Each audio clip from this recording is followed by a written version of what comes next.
Bom, galera do segundo ano, aqui é o professor Luiz Alberto de Sociologia. Venho aqui nessa aula de revisão trazer a possibilidade de revisar alguns conceitos que foram abordados em sala de aula para facilitar aí os estudos preparatórios aí para a nossa prova oficial, para a PO. É importante destacar que no decorrer das nossas aulas abordamos aí alguns tópicos relacionados à democracia e também a constituição aí de alguns regimes autoritários na América Latina no decorrer da segunda metade do século XX, as ditaduras na América Latina.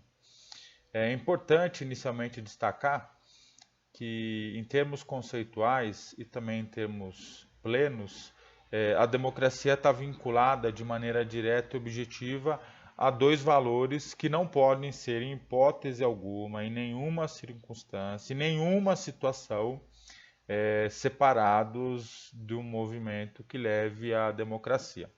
Esses dois valores são liberdade e igualdade.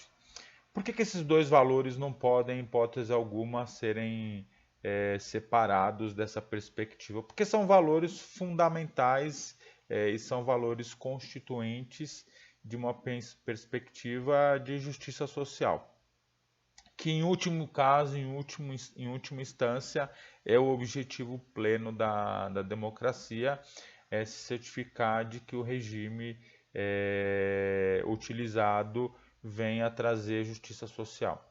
Mas o que vem ser essa justiça social de maneira prática e por que ela depende tanto da liberdade e da igualdade? Primeiro, todas as vezes que a gente fala de igualdade, tem uma outra palavra que está muito próxima também, né? Até por ser antagônica, uma perspectiva antagônica da igualdade, a desigualdade. O que é a desigualdade? É justamente o tratamento diferente às pessoas. Então, as pessoas não são tratadas da mesma maneira dentro de uma sociedade, dentro de um regime, dentro de uma instituição, na qual existe um processo de segregação e essa segregação tem como fruto a desigualdade. Então, a igualdade, na sua plenitude, é a perspectiva de que todos os indivíduos são iguais, não somente perante a lei. Porque se a gente pegar a Constituição do Brasil, a Constituição lá de 1988, é possível visualizar que está descrito lá na Constituição que todos os brasileiros são iguais perante a lei. Ponto. Essa igualdade formal presente na legislação, ela precisa também ser retratada de maneira plena no nosso cotidiano, no nosso exercício diário aí, de cidadania. O que a gente vai visualizar que no caso brasileiro, e também não somente no caso brasileiro, mas dentro de todo um contexto global, que essa igualdade plena ela não existe na prática, né?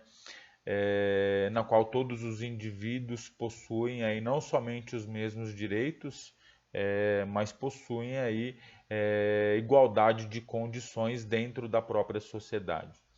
Então a gente vai visualizar que um princípio fundante e norteador da democracia é a igualdade. Só que esse princípio também ele é muito distante dentro de uma realidade prática, ele acaba sendo mais um princípio formal. Então perante a lei nós somos iguais. Então a gente pode até dizer que dentro da legislação a democracia é uma democracia bonita, uma democracia vigorosa, uma democracia que se apresenta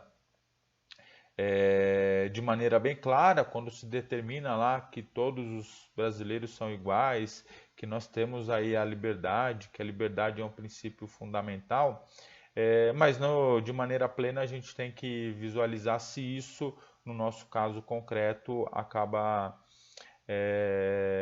sendo aí aparente na nossa sociedade. No caso brasileiro, a gente vai visualizar que a estrutura estatal, a estrutura do nosso Estado, historicamente foi construída para que não existisse igualdade, né? Por quê? Porque a estrutura estatal brasileira ela foi sustentada, ela foi construída em algumas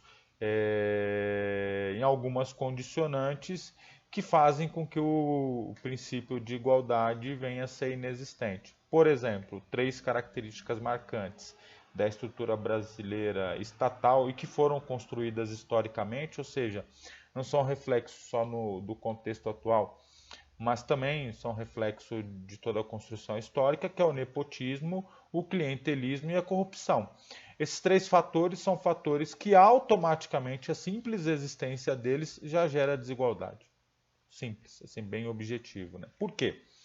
Porque eu vou começar pelo clientelismo. O clientelismo é uma política de favor, ou seja, de troca de favores dentro do ambiente público para satisfazer interesses privados.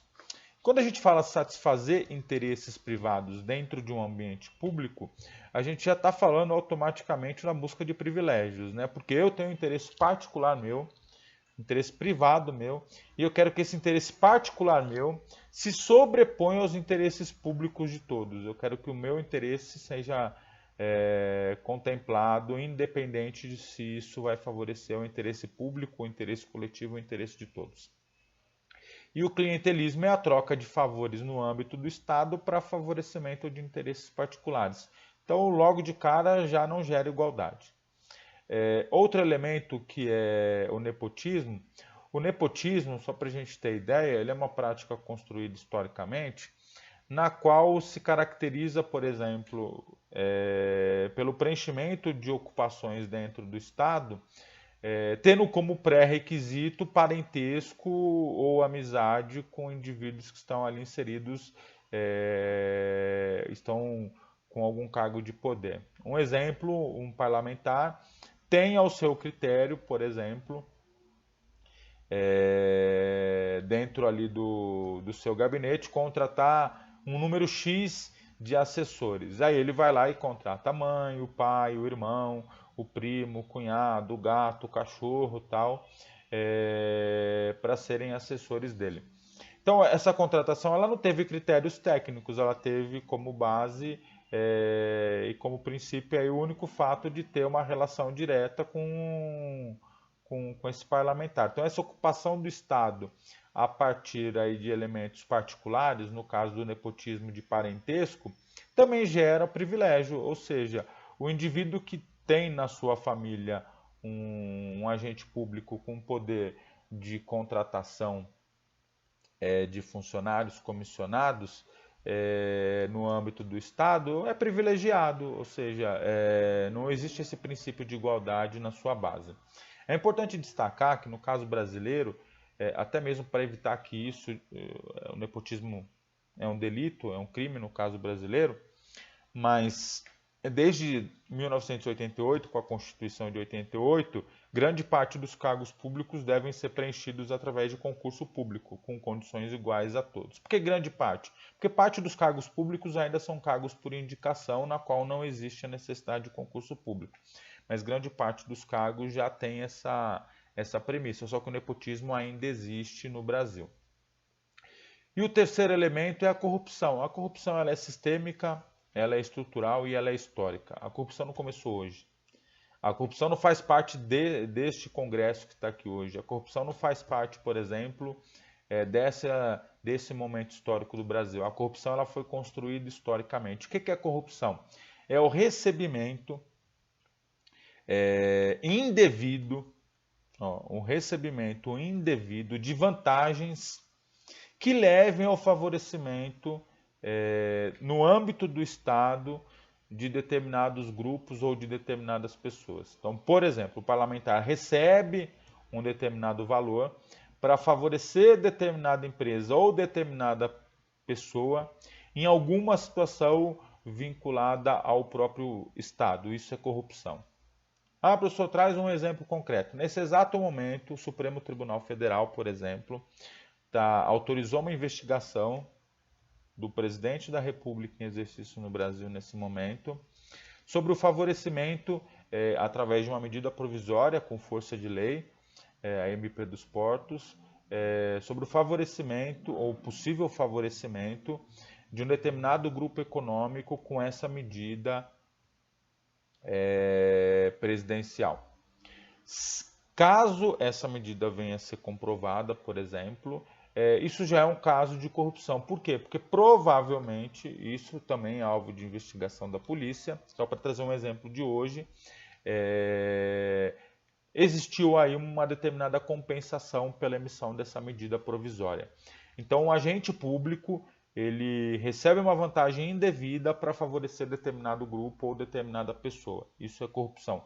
Isso não é característica, ou este fato não é característica da sociedade atual, é uma característica já histórica do Brasil, do modelo estatal brasileiro. Só que isso distancia o Brasil de se tornar uma democracia plena. Por quê? Porque esses fatos geram aí um conjunto de privilégios que faz parte da estrutura político brasileira e que distancia a gente do princípio fundamental de igualdade. Bom, nesse contexto a gente vai visualizar que historicamente o Brasil está num percurso aí de distanciamento desses ideais democráticos, mas ele tem algumas rupturas também, que são rupturas institucionais, que distanciam ainda mais. Então, por exemplo, nós tivemos um regime militar no Brasil entre 1964 e 1985.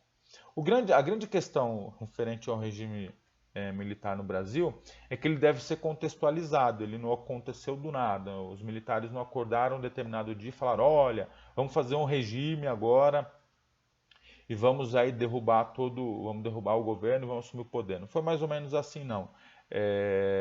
Não foi mais ou menos assim. Teve um determinado contexto, tanto nacional quanto internacional, que levou a isso. É justamente por esse fato, por exemplo, que a gente vai visualizar que a segunda metade do século XX na América Latina é marcado por um conjunto de governos centralizadores, de ditaduras, e que eram governos que de maneira coercitiva controlavam a liberdade das pessoas. Não foi por acaso que esse conjunto de governos na América Latina, no mesmo momento, fossem instalados, né? Não foi por acaso. Por quê? Porque, primeiro, existia um contexto, no caso brasileiro, nacional, mas existia um contexto internacional. A segunda metade do século XX é marcado pela Guerra Fria, ou seja, por um conflito ideológico, capitalismo, comunismo. Também foi um fato marcante na segunda metade do século XX uma revolução dita socialista na América Latina também, na ilha de Cuba, né? Na qual essa revolução socialista, em 1959, a Revolução Cubana, trouxe um risco eminente para o capitalismo da região, liderado aí pelos Estados Unidos, e esse risco trouxe um certo receio de que outros países viessem a adotar regimes similares. Nesse contexto, a gente vai visualizar que surgiram aí algumas medidas de apoio ou de contra-apoio. O que é isso? Na realidade, pode ser que publicamente os Estados Unidos não venham em público e dissessem: nós apoiamos o governo X no Brasil, o governo que não tem eleição, entre outras coisas. Mas o simples fato de não chegar a público e questionar também esse governo, de falar que esse governo na realidade não teria legitimidade, também já é um apoio. Então a gente vai visualizar que os Estados Unidos, nessa segunda metade do século XX, de maneira direta ou indireta, apoiam esse conjunto de ditaduras que envolveram vários países, entre eles Brasil, Argentina, Paraguai, Uruguai, Bolívia, Chile, que tiveram nesse mesmo período histórico governos aí ditatoriais, e alguns muito mais repressivos do que outros, como no caso do Chile, com Augusto Pinochet. O Pinochet foi lá em 1973, derrubou um governo democrático socialista do Salvador Allende, assumiu o poder e, de maneira coercitiva, impôs ali uma série de restrições de liberdade e que geraram aí crimes, por exemplo, contra os direitos humanos. Todos esses regimes militares estão em um determinado contexto histórico e não podem ser analisados fora desse contexto. No caso brasileiro, além desse contexto geográfico e do contexto histórico, a gente tinha uma certa insatisfação de uma burguesia nacional com os discursos do presidente da República no momento lá do golpe, inclusive um discurso se aproximando aí da prática da reforma agrária. Além dessa insatisfação da burguesia, tínhamos uma massa populacional extremamente conservadora, e essa massa populacional conservadora também não estava muito alinhada aos movimentos do grupo político que estava no poder. E também uma insatisfação dos militares que já era antiga já, né? Eles já queriam ter feito a intervenção no regime democrático há algum tempo, e visualizaram naquele momento, com aquele contexto, com aquela circunstância, o momento ideal para assumirem o poder. Mas se a gente for visualizar, esse golpe à frágil democracia que o Brasil tinha, já foi um golpe que trouxe aí uma ruptura ainda maior daqueles dois ideais que a gente citou no início da aula, que são fundamentais, liberdade e igualdade. Por quê? Porque a primeira coisa que uma ditadura faz é controlar as liberdades. Então ela vai lá, cria mecanismos para controlar as liberdades, e o controle da liberdade, já somado a uma política de privilégios, nos distancia ainda mais de uma democracia. Bom, galera, mais ou menos é isso que vai cair na prova. Eu sei que de maneira rápida, assim, 15 minutos, não dá pra gente aprofundar muito, mas se o vídeo fosse muito longo ia ser muito cansativo também. Espero ter auxiliado aí nos estudos de vocês e fico à disposição para sanar dúvidas que vierem a surgir. Agradeço a atenção e aproveito a oportunidade para desejar uma ótima avaliação a todos. Abraço e boa prova a todos.